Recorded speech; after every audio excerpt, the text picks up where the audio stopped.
Good. Hello and welcome to Occupied Thoughts, a podcast brought to you by the Foundation for Middle East Peace. I'm Lara Friedman. I'm the president of the Foundation for Middle East Peace. Today is August 2nd, 2023, and my guest today is Amal Thabateh. Amal is the Michael Ratner Justice Fellow at Palestine Legal, where I'm reading from her amazing bio, where she challenges the censorship, surveillance, and suppression of advocates for Palestinian liberation. Welcome, Amal. Thank you so much for having me. Amal is joining me today in the wake of the stunning attacks that have taken place targeting Fatima Mohamed for her May 12th commencement speech at the City University of New York School of Law's graduation ceremony. And I'm guessing that everyone who's tuning into this podcast has heard about those. Please note that I'm going to include in the show notes a ton of stuff. I will have links to the audio of her speech, to a transcript of her speech, which is actually posted by a right-wing website, but as far as I can tell, is a faithful transcript, because people should really listen and read for themselves to understand what is being called anti-Semitism as opposed to criticism of Israel. I'll also include some great articles. There was an interview with Fatima recently, and she had an op-ed last week in The Nation, which is really superb. She can't be with us today, but I would encourage people to read both of those. So we're going to talk about all that, and we're going to talk about these attacks and the broader context of the ongoing and growing phenomenon of people being attacked publicly and efforts to punish them for speaking out in defense of Palestinian rights. So welcome, Amal, and let's just get right into it. Thank you so much for joining us. So to start off, can you, for people in our audience who don't know Palestine Legal, which I can't imagine who they are because we feature Palestine Legal often in our programs, but can you talk a little bit about the organization and the work you do with them? Absolutely. And first, just want to say thank you so much for inviting me here today, Lara, and for speaking about this really important case and issue that's happening. For folks who aren't aware or familiar with Palestine Legal, we were founded in 2012, and we are a legal advocacy organization dedicated to supporting the grassroots U.S. movement for Palestinian freedom. We are the only legal organization in the United States exclusively dedicated to supporting the movement for Palestinian rights. We support and protect the civil and constitutional rights of people in the U.S. who speak out for Palestinian freedom, and we do that by providing legal advice, know your rights trainings, advocacy and litigation support to college students, grassroots activists, and others who support for justice in Palestine. We also document and track the tactics that are being used to silence advocates for Palestinian rights across the country, including repressive legislation. Sorry, just shifted away. Okay, sorry. I just shifted away for a second because I was trying to pull up the website. I will have a link, obviously, to the website of Palestine Legal with the show notes so people can read about that. And I want to say that the Foundation for Middle East Peace is a proud funder and partner with Palestine Legal. We think they are an amazing organization. All right, so let's get into it. So again, we've all probably heard a lot and read about Fatima and her speech. I want you to talk about it. I want you to talk about who she is, the person, which I think for a lot of people has gotten lost in all the noise, and talk about her speech, the context for the speech, what she said, and the context of the speech in the context of her Palestine activism, where the speech came from. Absolutely. So Fatima Mohamed is a first-generation law student and now law graduate whose family immigrated to Brooklyn from Yemen. She's a longtime advocate for Palestine, longtime activist for several social justice issues and movements. She was elected by her peers to speak at her commencement. And during the May 12th ceremony, she received resounding applause for her speech, in which she discussed the harms by Black and Brown communities in the US, the experiences of Palestinians living under Israeli settler colonialism, and really celebrated CUNY Law's mission of lawyering in the service of oppressed communities. She, in many of her interviews and in her op-ed, you'll read that she felt like it was her duty to use this opportunity of being in the spotlight to think about these issues and movements, things that everybody should really care about. Since her speech, however, she's been targeted by anti-Palestinian groups in a really racist, Islamophobic harassment campaign over comments that she made advocating for the liberation of Palestine and justice for all. This targeted racist campaign against Fatima has been exasperated by public officials, including members of Congress, state lawmakers, and right-wing media outlets. The CUNY Board of Trustees is also complicit in fueling the harassment campaign. Shortly after the commencement address on May 30th, the board and CUNY chancellor published a statement condemning Fatima's speech as hate speech, claiming that it was, quote, a public expression of hate towards people and communities based on their religion, race, or political affiliation. This is clearly a very false and harmful characterization that has been weaponized against Fatima over and over again, a Muslim and Arab American woman. This false accusation also contradicts CUNY's First Amendment obligations and clearly doesn't apply to Fatima's principled words, which were clear criticisms of a state's actions and not a group of people for their identity. And so instead of taking steps to address the harassment that Fatima, a student of CUNY, was facing, CUNY joined in on the anti-Palestinian bullying campaign. And like many other campaigns waged against advocates for Palestinian rights, the intent of the campaign is to weaponize false accusations against Fatima in order to punish her and in order to make an example for those who dare to criticize Israel, and then weaken the growing Palestine solidarity movement. And so CUNY's statement effectively reinforces this smear campaign that's been led by public officials and pro-Israel groups, resulting in a really severe online harassment and new attacks. In addition to cyberbullying and messages of threats she's had people like showing up at her door, journalists really invading her space and her privacy, and people just sending really, really disturbing messages online.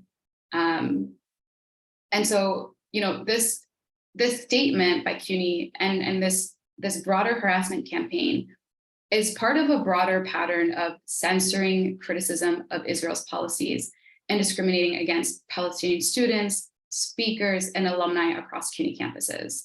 Over the past decade, anti-Palestinian groups and politicians have disingenuously accused students, professors, and speakers of anti-Semitism for speech in support of Palestinian rights, and effectively prompting investigations that have ultimately cleared Palestine advocates of any wrongdoing.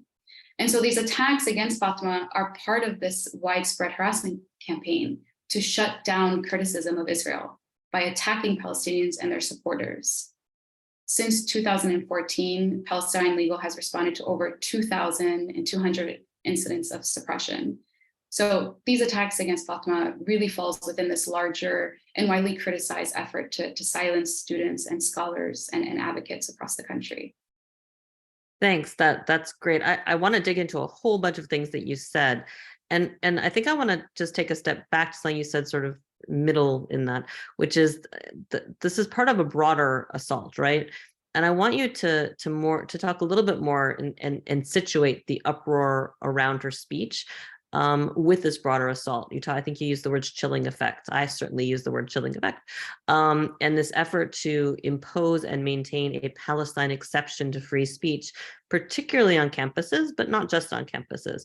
Can you talk about that? And maybe I don't say something hopeful, but what it says about how threatened defenders of Israel feel by legitimate fact-based criticism of a sovereign state for its actions, and in terms of trying to just shut it down completely. Absolutely. So, like I mentioned, this attack and harassment campaign against Fatima is certainly not new or unique to Fatima, right? We are seeing the same tactics regularly being waged against Palestine advocates. And, like I mentioned, over the past decade, we've been tracking and responding to all these different incidences and are noticing these patterns of censorship and of repression. And these attacks against Fatima really fall under this also larger and wider effort to silence students who speak out about Palestinian rights by specifically equating criticism of Israel with anti-Jewish hate. and turning the political ideology of Zionism into a protected class, including by pushing a definition of anti-Semitism that conflates criticism of Israel and Zionism with anti-Jewish hate. And so these accusations regularly and especially target Palestinian, Arab, and Muslim advocates, and academics and students who are frequently and falsely smeared as anti-Semitic solely for their speech in support of Palestinian rights. And these accusations are often imbued with anti-Muslim and anti-Arab stereotypes that Palestinians are violent or undeserving of freedom or equality.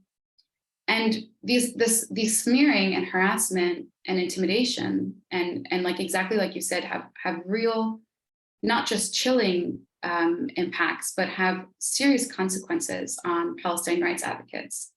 These harmful attacks really damage the reputations and careers of students and of scholars and of workers. And they encourage censorship of advocates, thereby infringing on their First Amendment rights and subjecting Palestinians and their allies to discrimination. And we're seeing these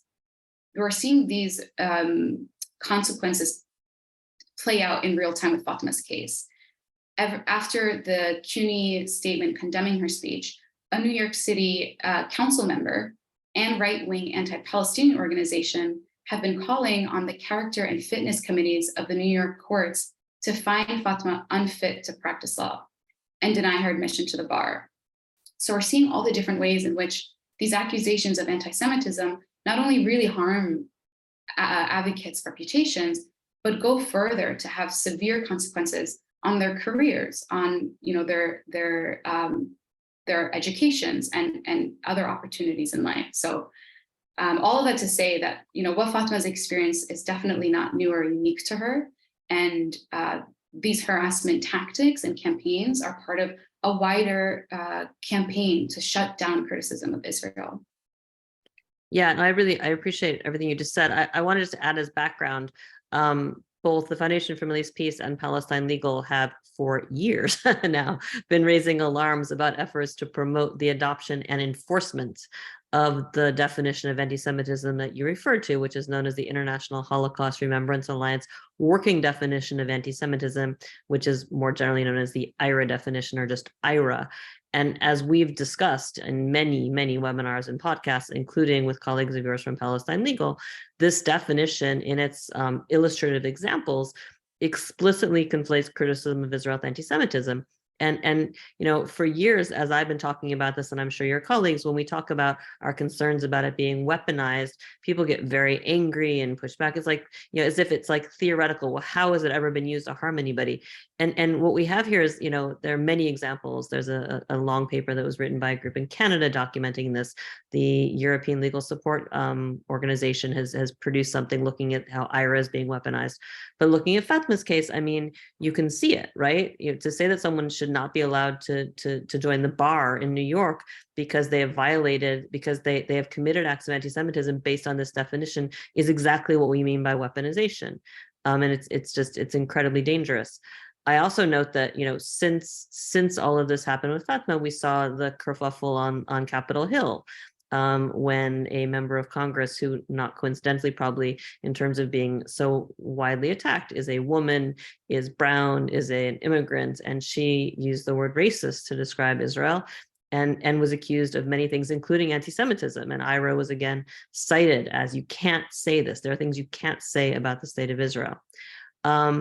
I'd be interested in your thoughts. I mean, well, first of all, before going deeper, I want to talk about Palestine Legal again, because Palestine Legal led a coalition letter defending Fatima. I wonder if you'd talk about that, and also talk a little bit, if you want, about the groups that have come out defending her, because there's been a lot of defense of her, including from Jewish students, which is remarkably getting much less press than the attacks on her.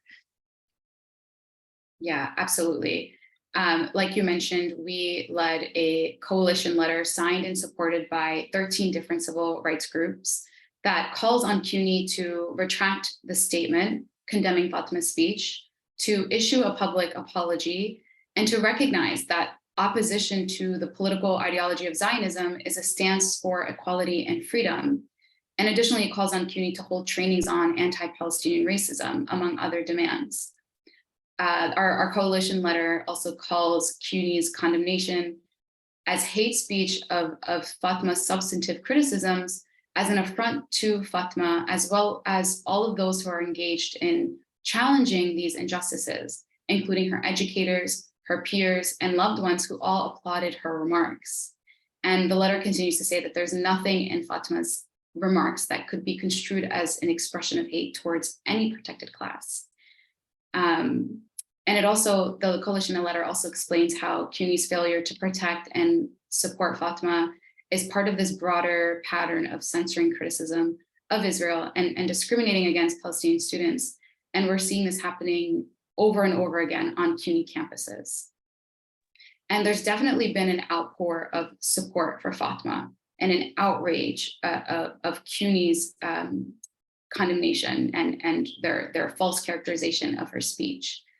There's been an outrage at CUNY and elected officials for their shameful targeting of her just because of her political views on Palestine and other progressive issues. And we're seeing that, the response that Fatima is receiving and this support is just demonstrating that the tide is turning more and more, that we're seeing an increased awareness of and opposition to Israel's treatment of Palestinians. And even in the face of all of these repressive measures, we're seeing Students for Justice in Palestine chapters growing, BDS wins accumulating, and they're filtering up from the grassroots to decision makers.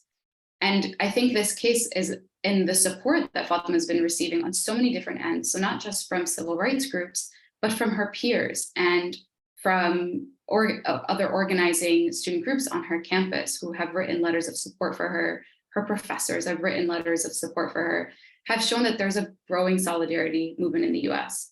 And it's student-led, it's diverse, it's dynamic. And ultimately, neither Israel nor its allies in the US can shut down a movement for justice and freedom, whatever repressive tactics they use. And it's really up to all of us, students and organizers and advocates and scholars to make sure that these efforts are exposed for what they are, repressive tactics, and that we continue to grow our movements despite them. Yeah, those are very powerful words. I agree. I actually, I don't want to sound, Pollyannish. Look, the stunning response to Fatima from, having members of Congress singling out someone for a speech at law graduation, having, the officials in New York do so. It's, again, there's a whole political context for this, and it isn't unprecedented. We've seen people, pay a very high price for criticizing Israel before, but this has really stuck out as extraordinary. I will say it also came around the same time as the Biden policy on anti-Semitism, which, was, I think, not a win for the forces of the IRA definition, who had hoped to see a full-blown embrace by the Biden administration of the IRA definition. Instead, you actually got a Biden articulated definition of anti-Semitism, which isn't about Israel at all. It's about hatred of Jews because they're Jews, hatred, violence, threats. It's exactly what most of us would say is anti-Semitism if you're not instrumentalizing it to protect the state of Israel. It did include reference to the IRA definition, but as I continually point out, that reference was in the past tense and in the passive tense to what has been done before, which doesn't mean that we, are somehow now inoculated against these attacks.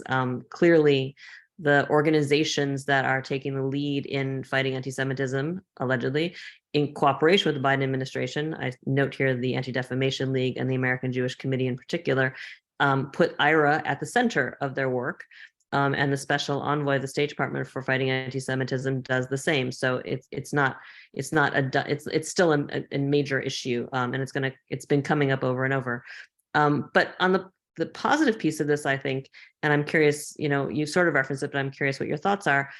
When I see the almost hysterical backlash against Fatima for her words, it seems to suggest tremendous fear of what is the growing significance, impact, and an increasing mainstream embrace of Palestine solidarity activism on college campuses. This isn't just Palestinian students. It's not just Muslim students. This is a whole range of students coming from all different backgrounds who see this in terms of rights and justice, and who simply do not, one colleague of mine said, this is a generation that cares about people and planet.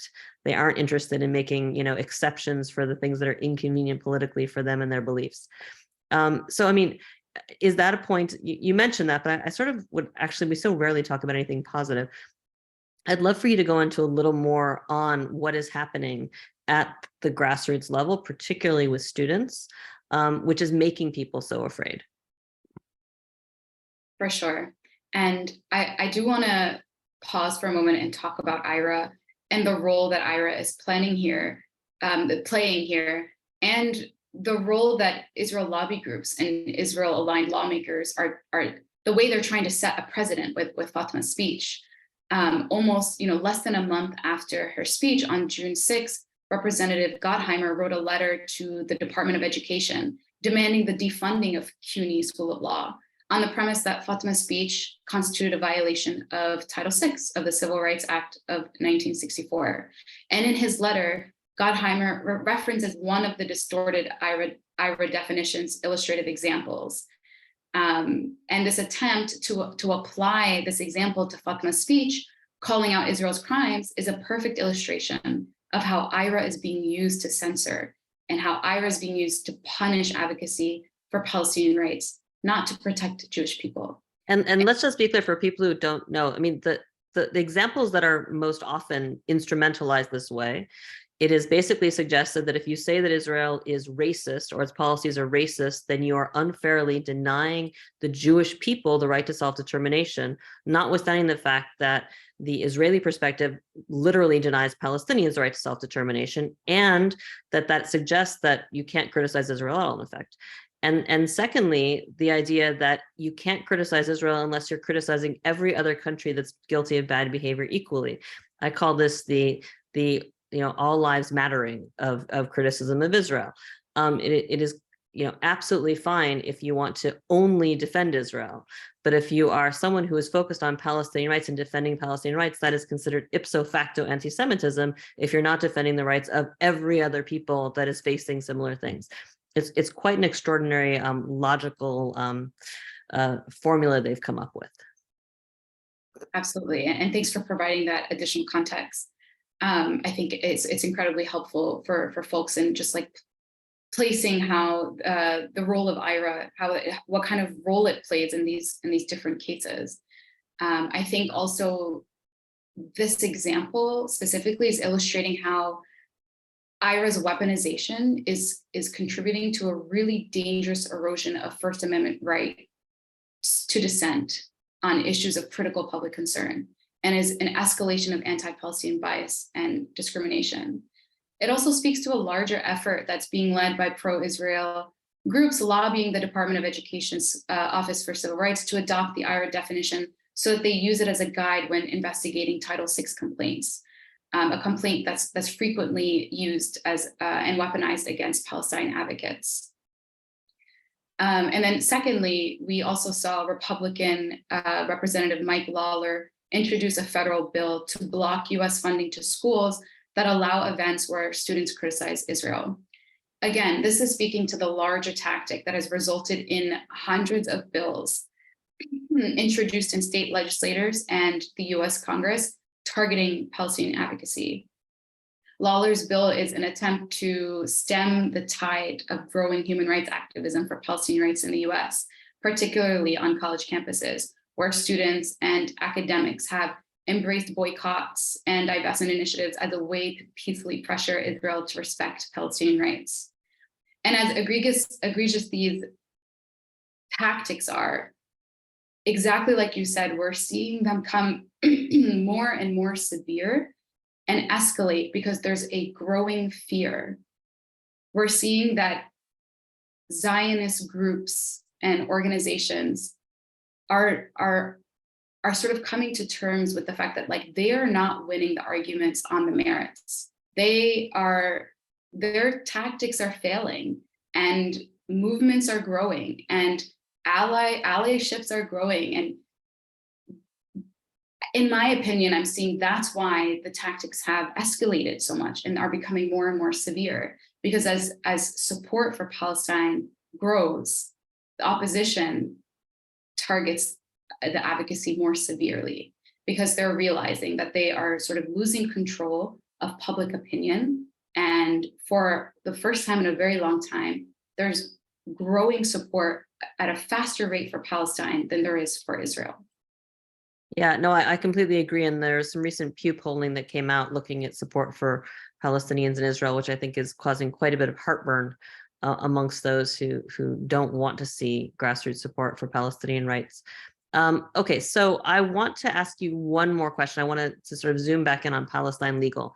And I don't know if there's specific cases you can talk about. I know there's a case in Florida right now. There's a case in Vermont. I think there was one at GW. I would love for you to talk a little bit more about Palestine Legal's work defending the rights of people, whether it's Fatima or students or anybody else. I think it's a fascinating sort of window into what activists are facing that many people who are knowledgeable of what's happening on the ground in Israel, Palestine, may be unaware of in terms of what's happening every day here in the US. Yeah, absolutely. And just to provide, some broader context in, just on the landscape of Palestine repression and censorship.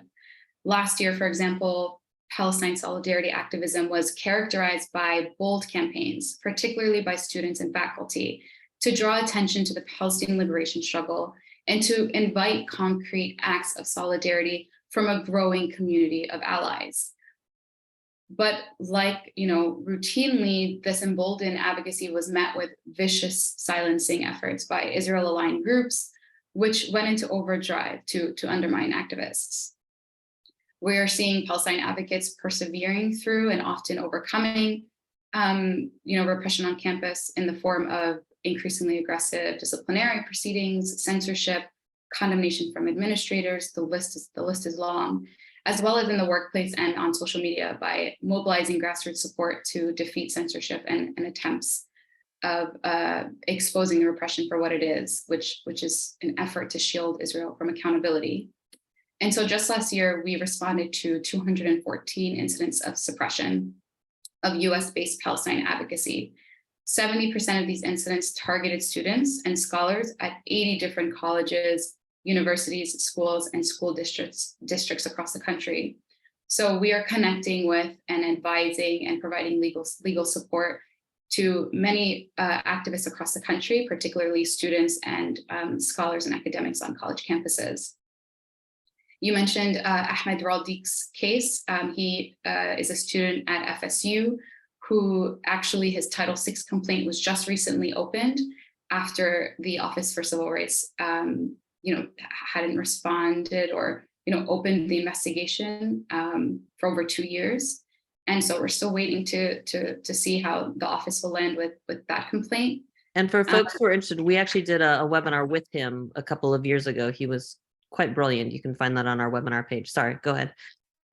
Exactly right. And so just to say, there's various different ways in which we're supporting students. Sometimes it's helping them launch Title VI complaints, like in Ahmed's case, or it's helping them navigate these harassment and cyberbullying campaigns that they're being subjected to because of their principled First Amendment protected speech. Or it's helping them navigate these disciplinary proceedings because they're being falsely accused, or they're having complaints launched against them within their institutions or universities. So there's various different ways in which Palestine Legal gets involved and supports advocates and movements. I'd say, if folks are interested in staying up to date with our work, to join our mailing list or to follow us on social media, where we regularly post updates on our cases. But yeah, Fatima's case is just another case in which a Palestine advocate wanted to express solidarity for Palestine at her commencement. And sometimes it's by wearing a Palestine stole or flag. Sometimes it's about advocating for Palestine in their commencement speech. But students are regularly being censored at their commencements, at their universities. And this is just another case in which we have been able to support Fatima and to support advocates for Palestinian freedom. Thank you. Thank you so much. I think we're going to end it there. I'm going to make another plea for people to actually watch and read Fatima's speech. And as you watch it and read it and hear the things that caused so much anger from defenders of Israel, contrast that anger with what's actually happening that you see in the news, whether it's the pogrom in Hawara, or it's the cement being poured in the well. That was last week's news. I mean, look at that news and compare it to what she's saying. And then I think it's really easy to understand what's really going on here. Because the news is actually far worse than anything she said. It's a question of whether or not you're allowed to say it. So we'll leave it here. Thank you so much, Amal, for sharing your expertise and your experience with us today. I think this is the first time we've had you on a podcast. I do not think it will be the last. Thank you to our listeners and viewers for tuning into this episode of Occupied Thoughts. I want to remind people you should check out the website, fmep.org, for resources related to this podcast and lots of other content on Palestine and Israel. And you should subscribe to the podcast so you don't miss any of our great content. I think we're releasing like 4 podcasts this week. I apologize to our subscribers. There's just so much going on. You can find us on iTunes, SoundCloud, or Spotify, and you can watch the video versions on YouTube. So with that, I'm going to sign off. I'm Lara Friedman. Thanking you so much, Amal, for joining us. And signing off until the next episode of Occupied Thoughts. Thanks so much for having me.